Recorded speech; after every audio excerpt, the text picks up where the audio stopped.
Chapitre 12. Les lamias. En arrivant à une fourche, nous hésitâmes. Les deux sentiers menaient à l'est et descendaient vers la plaine. Mais lequel choisir? Lequel prendrais-tu, Alice? Elle renifla l'un et l'autre, puis déclara, les sourcils froncés. Ni l'un ni l'autre, aucun n'est sûr.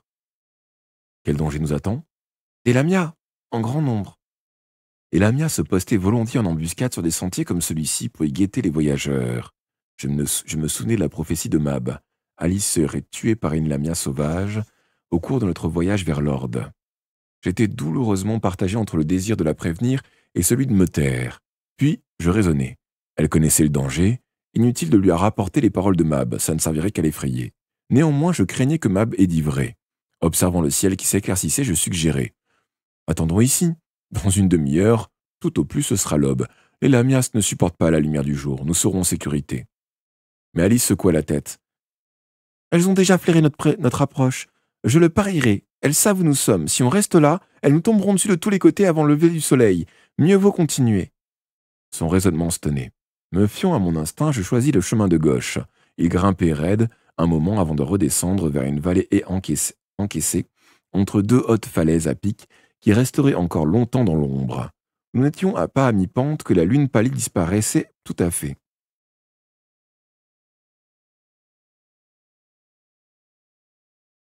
On l'heure, Knensha. Des bisous. Dors bien. Et merci encore pour le raid. Je me sentais de plus en plus nerveux. À notre droite s'ouvrait l'entrée d'une grotte. Je remarquai alors les plumes éparpillées sur le sol, signe révélateur de la présence des lamias sauvages. Quand les proies humaines se faisaient rares, elles se rabattaient sur des plus petites créatures, souris, oiseaux, qu'elles soumettaient par magie avant de déchirer leur chair et s'abreuver de leur sang.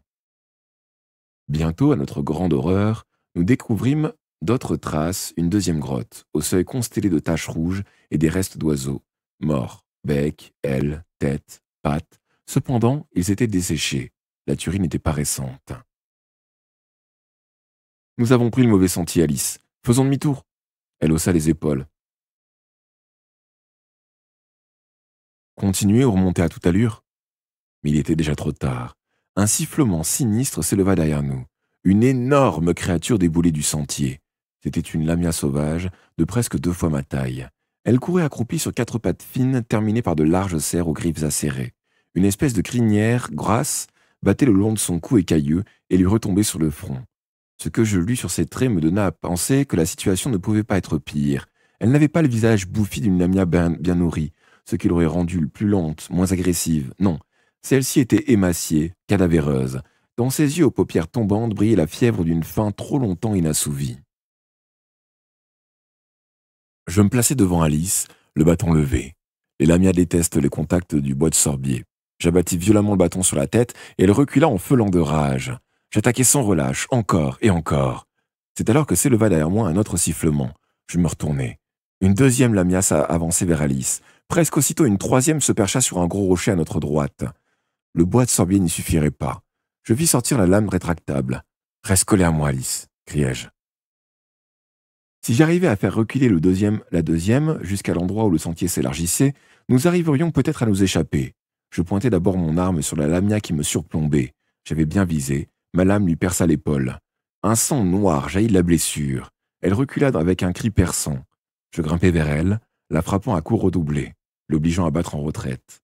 Je restais aussi concentré que possible. Les lamias sont incroyablement véloces et cette lente reculade pouvait se changer d'un coup en attaque imprévisible. Il serait alors sur moi en une seconde, ses serres enfoncées dans ma chair, ses dents, plantés dans mon cou. Je guettais l'instant propice pour lui transpercer le cœur. Pas à pas, j'avançais en m'encourageant silencieusement. Vise bien, surveille-la, gare au premier signe d'agression. Un hurlement désespéré m'obligea à tourner la tête. Alice, elle n'était plus là. Abandonnant la lame blessée, je dévalai le sentier en direction du cri. Aucun signe de mon ami. Avais-je été trop loin? Le cœur battant, la gorge sèche, je revins rapidement sur mes pas. Je distinguai une mince fente dans le rocher. Devant, des plumes et des débris d'os étaient répandus sur le sol. Alice avait-elle été entraînée à l'intérieur? Un nouveau cri lointain étouffé me confirma cette hypothèse. Je me faufilai par la faille et m'enfonçai dans l'obscurité. Je découvris une grotte exiguë. Au fond du trou semblait descendre dans les entrailles de la montagne. Soudain, je vis les yeux d'Alice rivés sur les miens. Je lus dans son regard l'épouvante, la douleur, le désespoir. Les mâchoires de la lamia s'étaient refermées sur son épaule, son cou saignait. La créature la tirait dans son repère. Ma dernière vision fut celle de souliers pointus, avalés par les ténèbres. Avant que j'aie pu faire un geste, Alice avait disparu. Je lâchai mon bâton, m'élançai vers le trou, me jetai à genoux et tendis le bras, essayant frénétiquement d'attendre n'importe quoi, sa cheville, un bout de sa robe. Elle était déjà trop loin. Je sortis de ma poche mon bout de chandelle et mon briquet à Amadou. Si je voulais entamer la poursuite, il me fallait de la lumière. Une boule dans la gorge, je revoyais les dents de la créature profondément enfoncées dans l'épaule d'Alice. La prédiction de Mab se réalisait.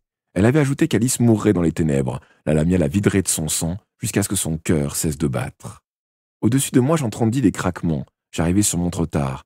Brusquement, je me rappelais le cadeau de Grimalkin. Dans ma panique, j'avais oublié le noir désir. L'invoquer, c'était utiliser le pouvoir de l'obscur. Mais comment laisser Alice mourir alors que je possédais le moyen de la sauver? Je ne pouvais imaginer la vie sans elle. Les larmes me montèrent aux yeux. J'hésitais cependant. Cela la sauverait-elle vraiment? Le sort serait-il assez puissant?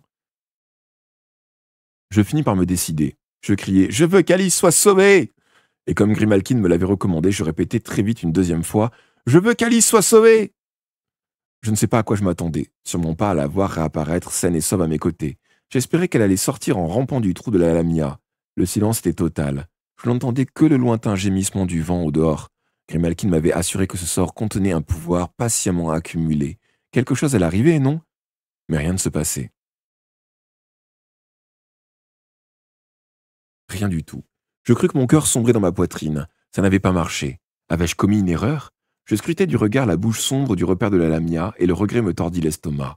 J'avais perdu un temps précieux en utilisant ce sort. Pourquoi avais-je été aussi stupide? J'aurais dû allumer ma chandelle et ramper dans le trou sans attendre. Je saisis mon briquet. Je sentis alors une présence derrière moi. Dans ma hâte de sauver Alice, j'avais oublié la troisième lamia. Je me retournai. Ce n'était pas la lamia. C'était pire. Debout dans la grotte se tenait le malin. Il avait repris l'apparence de Mathieu Gilbert, le marinier assassiné. De son vivant, Mathieu était un costaud jovial aux larges mains et au sourire chaleureux.